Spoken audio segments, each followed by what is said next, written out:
Hey, welcome to the Leading Forward podcast. Today we're sitting down with Royce Colley, the gentleman builder, to find out all things about real estate and developing others to reach big goals.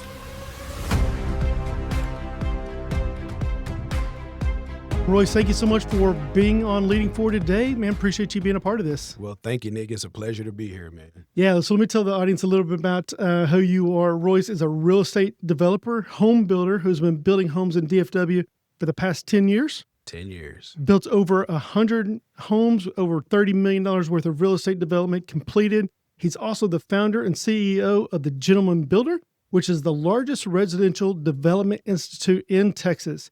The school has graduated over 800 builders who have built over $165 million worth of real estate since 2023. That's a short time. 2023, February of 2023. And the current focus is expanding the school and developing in other markets. Absolutely. Man, I know that you've been on this journey. The Gentleman Builder, been building homes, and it's been a fast journey. It's been really fast growth. Fast. So tell us a little bit about who you are. Tell us a little bit about your background and how you got to this point of life. Okay, so born and raised Dallas, Texas. I grew up in Oak Cliff, single parent. My mom raised me and my sister. And so real estate was not something that I grew up being involved in, right? The closest that I got to real estate growing up was in the summertime. I used to go work to make money.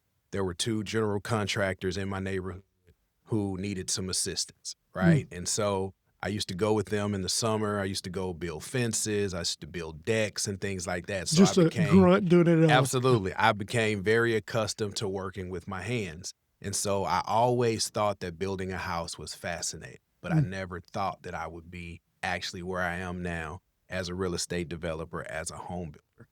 And so one of those things happened. I grew up, like I said, single family home.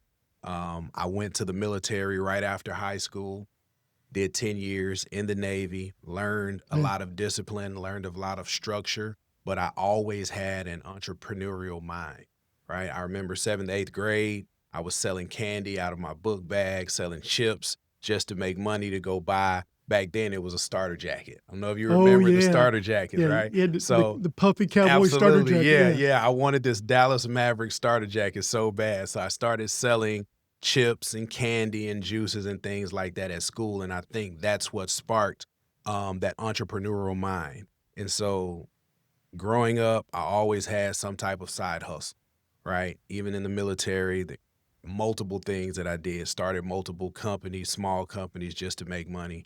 And so that led me to here, right, where, I am now. Okay, so I've got a buddy. He owns 4 or 5 businesses. I do some coaching with him, and he's just an entrepreneur. He's a serial entrepreneur just like you are, and just always looking for that next thing to develop. His kid got in trouble this last year in school, selling candy, buying shirts on Temu and selling them at the high school and everything. And I said, man, how can you be mad at him for doing the exact same thing that he sees you do? He's figuring out a way to make business. Yeah. And that's a mindset that not everyone has. Not everyone wants to have, and not everybody can go down that path. So you did 10 years in the Navy. 10 years in the Navy. First of all, thank you so much for your service there. No problem. Learning, developing some disciplines, but still having this entrepreneur spirit. What transitioned after that? So after the military, I transitioned working corporate America for some government contracting agencies because I'm an IT guy by trade.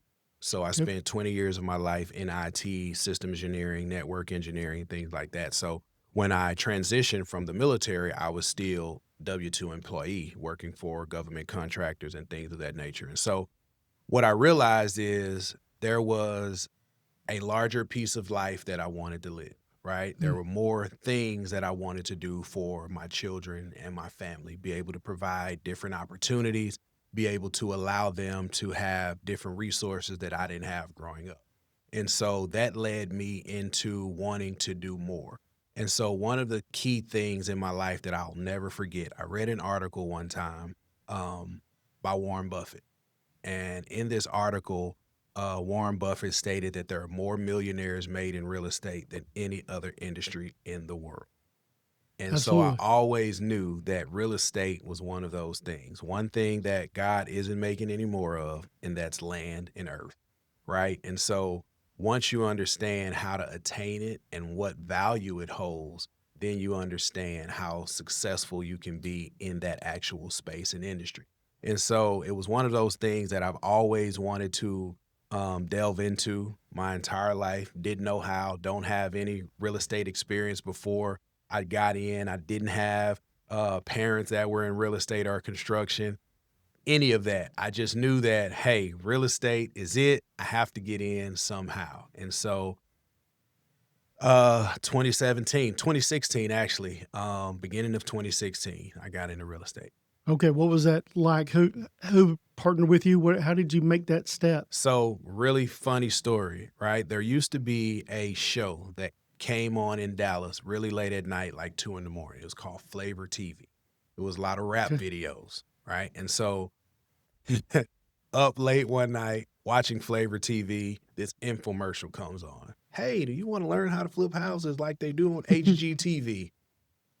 Huh. It's kind of interesting. So I thought about it. I'm like, hey, on HGTV, now my thinking was a little off because on HGTV, they flip houses in 30 minutes. They make hundreds of Oh, thousands of yeah. dollars. Yeah. So in my head, I'm thinking, I get an hour lunch break every day. That's 2 houses a day, 5 days a week was my thinking. It's like, I could be a millionaire in no time. You don't even know what you don't know. I can be a millionaire in no time. Now, I know, that was kind of, a skewed way of thinking, but I thought like, man, I could really do that. Like HGTV, cool, I could really do that. Not knowing the intricate details that go into house flipping and things like that. So I went to this 2-day seminar. I liked the information that they were giving about how to get into real estate, the benefits of being a real estate investor. And so I joined this networking, right, called the Real Alliance. Really great networking group. It's not around anymore, but it was a really great networking group. And so I joined this group. I was assigned a mentor, and I jumped into real estate thinking that I was going to do fix and flips, right? And so I started off, I did fix and flips throughout my career, but I didn't start off fix and flips. My mentor was what we call an owner finance guru. So he built. Explain people what that means. So owner finance is a vehicle where I essentially become the bank for a property that I own, right? And usually the market for owner finance buyers have to do with individuals who cannot go get a traditional loan, right? They cannot qualify for an FHA. They cannot qualify for conventional for whatever reason. Sure. Credit may be bad. They may be self-employed and cannot produce. There's a lot of people in those situations. Yeah, a lot of people in those situations. Newly divorced individuals who may have had to file bankruptcy, but they have liquid capital, whatever the case may be, right? And so that was my initial introduction to real estate, was owner financing. My mentor had over 250 owner finance properties. He had been doing Seems like you got to have money to get into that. Yes and no, right? So when you understand owner finance, you understand that some deals take money to get into and then some don't. It just depends on the deal, right? It depends on the situation of the individual that you are soliciting to. And so learn owner finance. First few months in real estate, I was picking up owner finance deals, right? I had 2 owner finance deals where I was essentially the bank, sold to an owner finance buyer. I had these notes created, but I wasn't making any money because I didn't have any money really coming into real estate. So my mentor was lending me money. So all of the passive income from my owner finance notes was actually going to pay him back. So I wasn't making any money, but I was understanding the process more. And I think that's so important as part of your development is you were learning the process of how things worked when you didn't have the background, you didn't have the information. Absolutely. I didn't have a lot of money because I had spent $25,000 to join the network, right? And so I'm making investment. Absolutely huge investment. I was making good money in my 9-to-5 as an IT director, but I still had life to live, right? I was married at the time. My 3 kids were still in high school, right? So I had, my oldest was in high school, my middle was in middle school, and my youngest was in elementary. So I still have personal life that my 9-to-5 income was taking a lot of. And so real estate was a way for me to get ahead, right? For me to catch up and surpass the bills. And so I wasn't making a lot of money, but I was understanding the process and I was getting more intrigued by other avenues that real estate could take me in, right? So I started Right. off owner financing, but I was learning about wholesaling. I was learning about fix and flipping. I was learning about new construction. And I was like, well, there's a lot of things I could do in real estate. And so after I kind of understood owner financing, did a couple deals, I was like, man, I want to build a house. Mm. But I didn't know how to build a house. I didn't have any mentors. So I got into fix and flipping. Okay, I want to stop there for a second. Okay. What was the show you were watching? Flavor TV. Flavor TV. Flavor TV. How long was that on? An hour. Okay. How many years was that on? A long time, right? Years. How many infomercials showed up in the middle of that show throughout the years, and very few people actually took the action to do something with it? Oh, probably hundreds Everyone's of thousands. presented with this same opportunity, but not everyone took the opportunity. Absolutely. And so there's something about having the courage to go, all right, I'm going to at least sign up and go to this 2-day thing. I'm going to take one step to change my future. I don't know if it's the right thing, but I'm going to at least take a step. Yeah. And then to go, okay, I'm going to buy in for $25K, which I'm guessing you just didn't have $25K laying around the house with kids and everything else, to make this investment into you and to your future. Man, I want to tell people, I want people to be able to hear that. If you want something different from your future, investing in yourself, investing in those opportunities is huge. And For sure. people need to, you want to go do something different, you got to take the hard step to go do it. Absolutely. And so for me, I've always been a risk taker, so to say. Like, I've never been afraid to do anything, right? Because I felt like anything that I learned to do, I could always monetize it. Mm. And so real estate was just one of those things, right? Understanding, going back to the article with Warren Buffett, just understanding that, hey, if I learn this thing, it could be really beneficial. And so going back to what you said about investing in yourself. So you can't see it, but I have a tattoo on my arm. And the tattoo says, always bet on myself. And I've always lived by understanding that there's one person in my life that will not allow me to lose. And that's myself. Yeah. Right? Whatever I do, I am the beginning and the end to success or failure. Right? I can't blame anybody else. I can't, direct frustration or failure or my lack of effort to anybody else but me. And I've lived with that. And so when I got into real estate, I didn't have a lot of money, but what I had was work ethic. I had sweat ethic. I think your tattoo there is part of the problem in the world today is no one takes accountability, and I'm a victim and someone's always to blame. Absolutely. But you're saying, I'm going to own my future. I'm going to bet on me. I'm going to bet on my work ethic. I'm going to bet on these opportunities. I'm going to go for it. I love that. Yeah. And one of the things that allowed me to excel in this networking group is when I got into this community, I didn't have a lot of money, so I couldn't offer experienced investors anything but work. And what they saw was I was willing to get up. There was one point in time. So at that point in time, I was living in DeSoto, Texas, right? And there was one point in time, there was an entire summer after I got into real estate that I spent money to get these door hangers printed up. Mm. And the entire summer, I woke up every morning. I started at 6 a.m. and I walked every neighborhood in DeSoto, Texas, putting door hangers on people's doors to see if they were willing to sell their house, to see if they had any land, to see if they needed some renovations done. I did that for an entire summer. And so the experienced investors saw that as I was posting on social media. They saw the work ethic. They saw all of that. And they were like, hey, you don't have any money, but I don't have any time. And you got time? So let's and barter no and money. trade. I'll give you money, you give me time, and let's make something happen. And that's how I got into my very first owner financing deals, right? Yeah. My mentor said, hey, I don't have time. You have time. Go find me deals, and I will give you money to invest in those deals. Love it.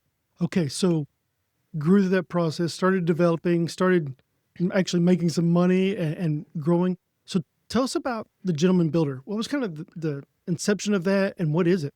So there's a backstory. So let me go back to about a year into my real estate journey. I'm still working my 9 to 5 as an IT director for 911. Okay. Right. So there still is a tri-county 911 that governs DeSoto, Duncanville, and Cedar Hill. And so I Gotcha. was the IT director for that particular facility. Well, in February of 2017, we had an outage that was a major outage. Nobody knew but the people in-house.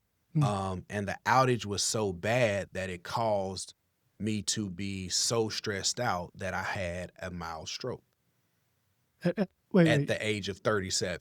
At So I 37, was 37.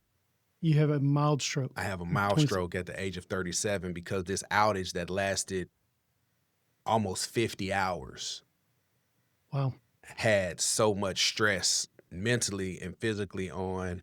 I was up for 50 hours straight trying to figure out how to fix this issue with all the police chiefs, all the fire chiefs, all the mayors and city managers from these 3 cities looking at me like, hey, you're the head guy. This is your fault. Fix it.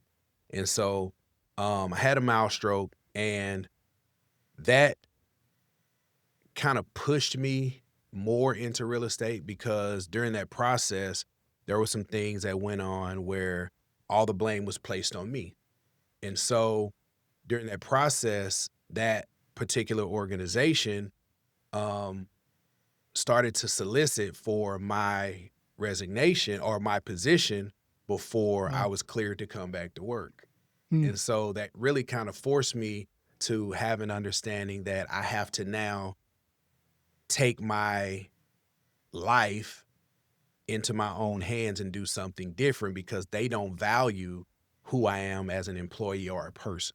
That's right. You're just a number. I'm just a number. And so I refuse to allow that system to hinder me in life, right? Yeah. And so I put in my resignation and resigned, and then that's when I jumped into real estate full time. Wow. There's so many people who feel the weight of working for a company that doesn't appreciate them. You're a W-2, you're working hard, there's no advancement, you're just feeling all the stress, all the weight, and it's killing you. For sure. And you're not willing to bet on yourself. For sure. And there's certain people out there that shouldn't. They need to be W-2s. That's great for them. It's great for their family. It's great for this life stage. But there's others who have something inside them. We dream big. That's right. We dream big. It's not for everybody. For sure. But there are certain people, hearing that just about your stress does crazy things to our body. And I don't even think we can measure the impact that it has. You have no idea. I've had several issues. I've been hospitalized several times in my life because of nothing but stress. Nothing but stress. And so thinking about when I was a W-2, there were times I was more stressed as a W-2 than I was as an owner who, if I don't work, I don't eat. Absolutely. Right? 100%. And so it's and that feels less stressful than actually working for someone else. Yeah, absolutely. And so once I relieved myself of that stress, then it was everything is up to me, right? Goes back to that mindset. Good or bad? I'm either going to sink or swim, right? And so I started building houses. I was already into the process of building later in 2016, which is why I say I started 2016. But I hadn't fully got into real estate. So I'm trying to work on a new construction project and I'm trying to go to work at the same time. I'm trying to leave and go on my lunch break to this house and manage these contractors. But once the resignation happened after the stroke, then I was forced to be in real estate full time. And so that's when I decided that I was going to give it everything I had. And so had some challenges. The very first home that I built didn't turn out the way I expected it. I expected it to make a lot of money. I didn't. I made $3,218.43. Can you remember it? And I remember because I looked at the check and was like, I need to go back to work. I don't know if me leaving was a smart idea, right? But what I understood. But that's the reality. It's absolutely. never going to be perfect. It's never going to be perfect, ever. But what I did understand is that I now have a skill that no one can take from me, right? I learned a skill And if I honed in on that skill, refined the challenges that I had in that project, then I could now start to create something. And so that led to me building multiple houses over the next few years. And so about 7 years in, God gave me an idea of creating a school, because now I'm one of the only builders in DFW. Well, let me say, I was one of the only Black builders in DFW. Okay. And so with my, I mean, you've talked about that. Just your experience as a Black man going through this process. absolutely, I mean, you've talked about it. absolutely. And so being with my experience of always posting on social media and things like that, I was receiving a lot of inquiries for, hey, can you teach me how to buy land? Can you teach me how to build a house? Do you have any type of mentorship program? And so 7 years into it, man, God gave me an idea. He was like, hey, I want you to create a school.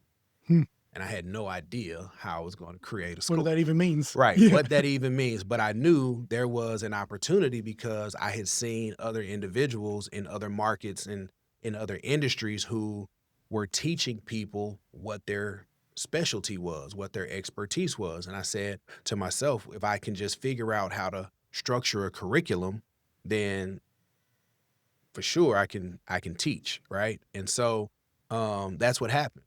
Right? Wow. I started putting the pieces together, researching different platforms to create a school, reaching out to individuals that had education backgrounds that could put a curriculum together for me, giving the information. And so that took about a year to get the idea, the concept, everything together. But in that same time, I was already helping individuals. I just didn't have a structured plan or curriculum. So you got started before you were complete. Absolutely. 100%. Yeah. 100%. Part of success is getting started, right? That's my life. And that you have to get started, and you're never going to know what it's going to look like. It's going to be challenging. You're thinking you're going one way. It's going to go a different direction. It's not going to pay off like you think it's going to, but you got to get started. And through that process, you actually learn what is needed and what's not needed. Absolutely. So one of my things is I listen to Alex Hormozy a lot, right? He's one of my, we've talked about that as well. And one of the things that sticks with me that he said, when you go into business, you have to understand that it's going to take longer than you want it to take, but it's going to move faster than you expect it to move. And so, okay, say that again. That's really good. So it's going to take longer than you want it to take, but it's going to move faster than you expect it to move. It's good. And so for me, I'm one of those high pressure guys. I want everything to be instant. And so we've only had the school established for 3 years. And in my head, listen, we should have been 3,000 builders by now in 3 years. But over the last 3 years, we've grown to the largest school in Texas. It's amazing. And so I just have to understand that there is a continual process that has to keep moving. It's a snowball effect. As long as we're consistent in what we're doing, as long as we stay diligent to our evolution, our success being better, understanding that we have a product and a service to the people that come through the program, then we'll continue to grow. And that's where my mindset is. Okay, so who are you actually targeting? Well, we target a number of individuals, right? Usually when people are soliciting services or products in real estate, they want experienced real estate investors or wholesalers or flippers. We don't necessarily target those individuals, right? Because we want to give people an opportunity to create legacy and generational wealth, right? And usually those are individuals who don't understand how they're going to get. So we target entrepreneurs, whether it's real estate, whether that's you make candles, whether that's you're a basketball coach, whatever. It's a mindset. It's a mindset. Ordinary people, right? So we've had a wide range of students who've come through the program. We've had nurses, school teachers, basketball coaches, truck drivers, you name it. Wow. They've all came through. So we target ordinary people who have a desire to be greater. We target those individuals who want to leave a legacy, right? Who want time freedom, who want financial freedom. We target those individuals. We don't target necessarily rich people or people who already have somewhat of their stuff together. We do have a platform for them, but that's not our main target. We want people who come from, we call them ordinary people. We want ordinary people that we can turn into extraordinary builders. Which creates generational wealth and generational change. Absolutely. We have students that bring their children, and their children are intrigued by it, and they love being able to share this information with their children, seeing their children interested in, hey, mommy's building a house. I want to design the house, and dad's framing and all of this Okay, type so stuff. this isn't just a man. You have women that are doing this as well. Oh, yeah. I think this is typically, you would think this is a man's world, but I Yeah. think some of that's changing. Yeah. So you've had women that are building houses and are owning that. Yeah, that role as well. we have more women in my program that build than men. Okay, tell me why you think that's the case. I mean, just your hypothesis. Okay, Listen, I don't want to offend any men, No. but some men need to be offended. Go ahead. men are losing the race right now. Women are just more tenacious, right? They're more action oriented, whereas men, we tend to be kind of complacent sometimes, right? We have the information, and it could be ego driven. I don't know, but women tend to take the information, know what they want to do with it, and then go out and do it, right? So 68% of my students, builders that are actively building, are women. Wow. And so, hey, man, I want to say, like, great job to those women. And yes, great job to those women and men. 100%. Step up your game. Right. Hey, I tell them all the time. That's not a down on the women. It Right. is, yes, celebrate that. And Absolutely. I tell them all the time, fellas, y'all got to step your game up. Like, y'all making me look bad. So step your game up. wow. Okay, so you started this in 2023, February 2023, we launched So- the first program. 3.5 years old. 3.5 years old. What has been the biggest struggle or pain point that you've experienced in this process? Because I know no business that starts, everything just runs smooth. So in relation to business or in relation to challenges as the owner of How a about just business? you as the owner? Challenges that I face is trying to get what's in my head as a visionary, get it out and get it executed, knowing the potential success that it has, It's good. right? And so that's usually where I get frustrated. I have all of these ideas. I have all of this stuff that, and we've talked about this before, trying to organize it in a way that's executable, knowing the end result, because we are the only program in the state of Texas that's fully immersive, which means we teach people how to build a house on site. We're not spreadsheets or just videos. Like, our students actually come to an active job site and they learn how to build a house from A to Z. We're one of the only in the state of Texas. Now we have other, and I say one of the only because now we have other individuals who are copying the blueprint. Of course. But that's the compliment, Yeah, right? that's the compliment, right? But there's something about being first, Absolutely. that you're going into uncharted waters. You're having to figure it out, that there is no blueprint designed for you. And being first, leading up front, is something that not everybody wants to carry that weight. For sure. And so, yeah, there's going to be others, but no one's going to be you. 100%. So, okay, so having to try to slow down your brain enough to go, okay, what's most important? What's the best next step? What has helped you, and how's it that helped your team to create some clarity on those things? Because I think that's a thing that so many entrepreneurs go through. They are fast thinkers. They are movers. They're shakers. They make things happen, but they got 52 ideas and 12 minutes to make a decision. Absolutely. Absolutely. So for me, it's really trying to just relay to my team what the outcome could be, and getting everybody in their silos to just focus on what that is, right? And so Challenges in business, in any business, not just my business, but you have a lot of personalities. People come from all walks of life, What? different No way. backgrounds. Everybody has a expertise in this or a knowledge base in this. And so you have multiple individuals who think that their way is the roadmap, right? And so it's really one of those challenges where you're trying to corral all the ideas Mm. and make sure that they fit the vision. That is so important right there. For sure. That not every idea fits the vision of who we are and where we want to go. Absolutely. Absolutely. And so one of the challenges as a CEO is making sure that you have people in the right seats, right? So there's a I read a lot business Yeah. books. So Traction, he talks about having people in the right seats, right? Sure. One of the challenges as a CEO is making sure you have the right people in the right seats for whatever your vision is, because the wrong people could deter you from your destination. And then it's like it's a nosedive on an airplane.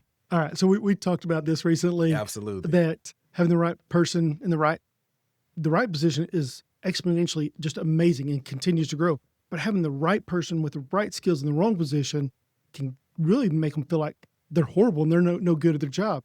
And what I told you the other day is that Michael Jordan is not the GOAT. Yeah. And you looked We at me had a and said, debate. you It was are like, you are what? freaking crazy, man. MJ's not the GOAT? And I said, no, he batted 202 over 180 games, right? Absolutely. And you're going, yeah, but we're not talking about that. No, exactly.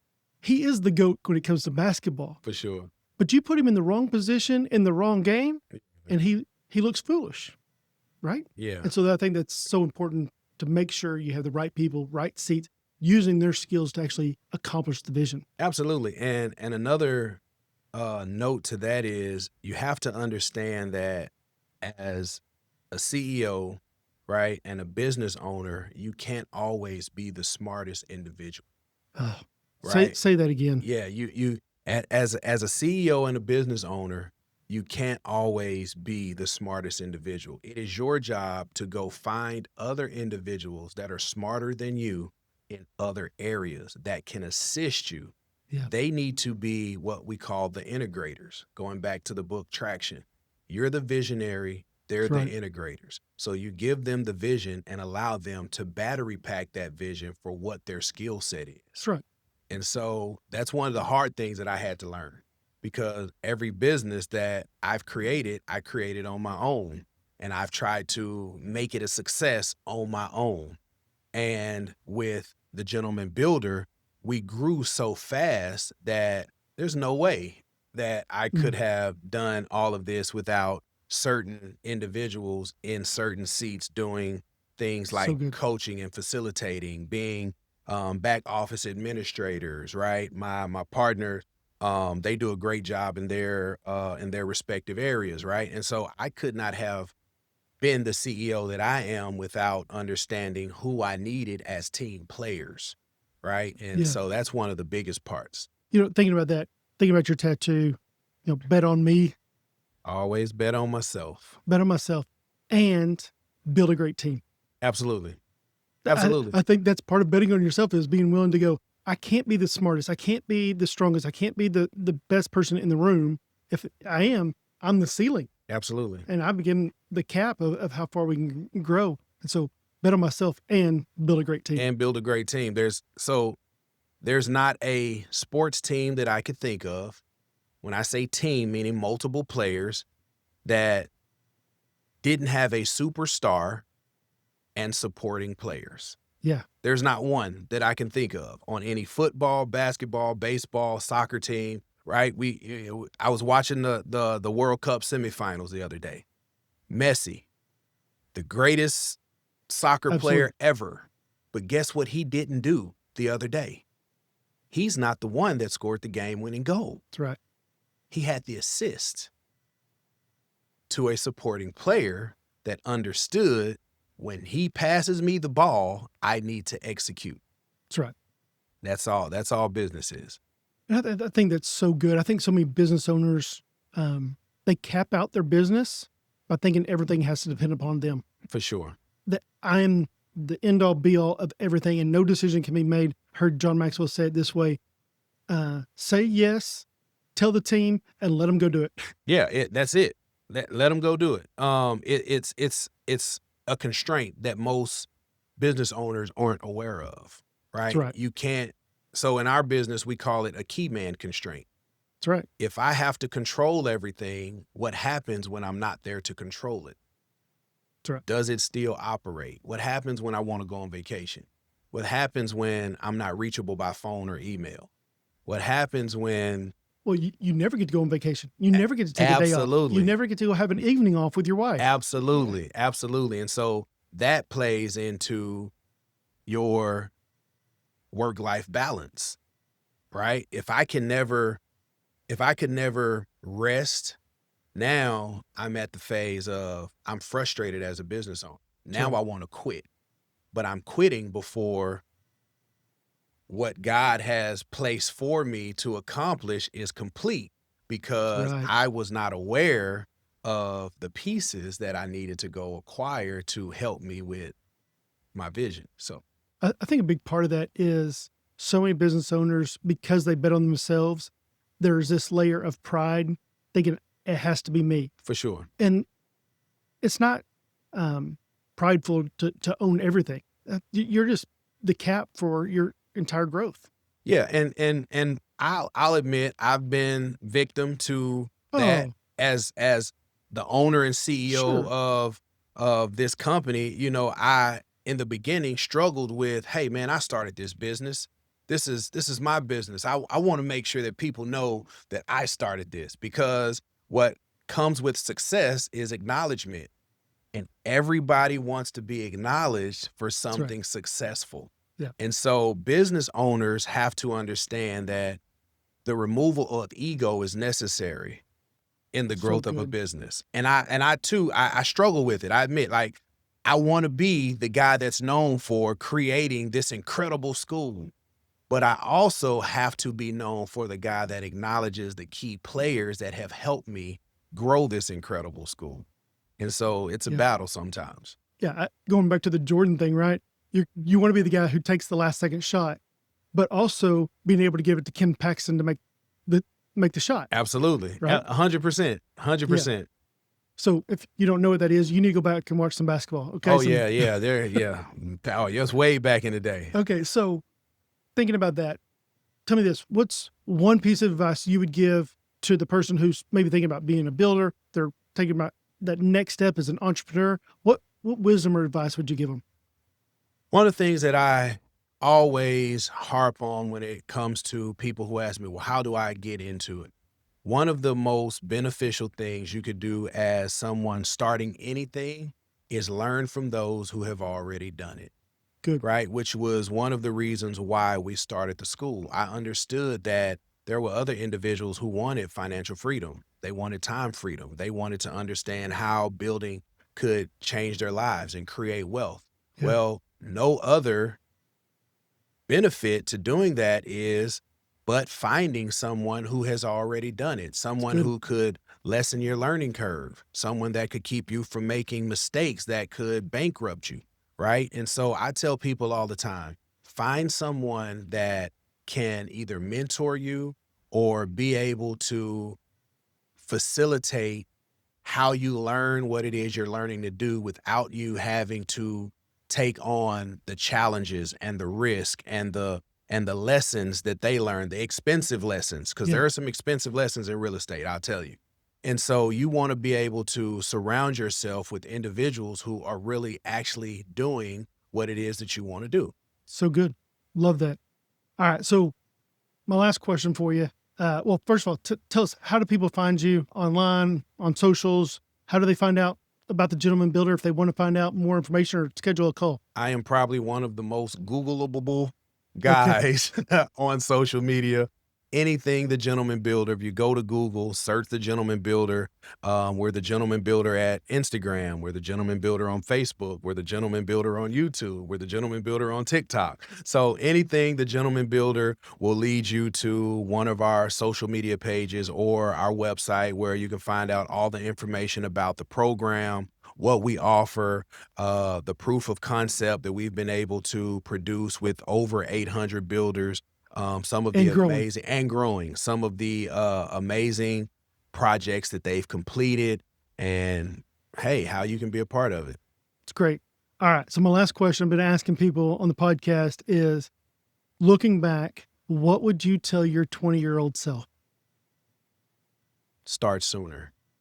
What does that mean? Start sooner. So I waited for what I felt like was the sign or right time when I read the article from Warren Buffett at 20 something. I didn't start building houses till 30 something, right? So one of the things is being aware of what God is telling you. And that comes through a variety of things. That comes through articles, books, people, music, all those TV, things. everything, right? You have to understand where your desire lies, and then understand when you're being pulled or you're being nudged into that desire, right? And once you understand that and you can recognize that, then jump.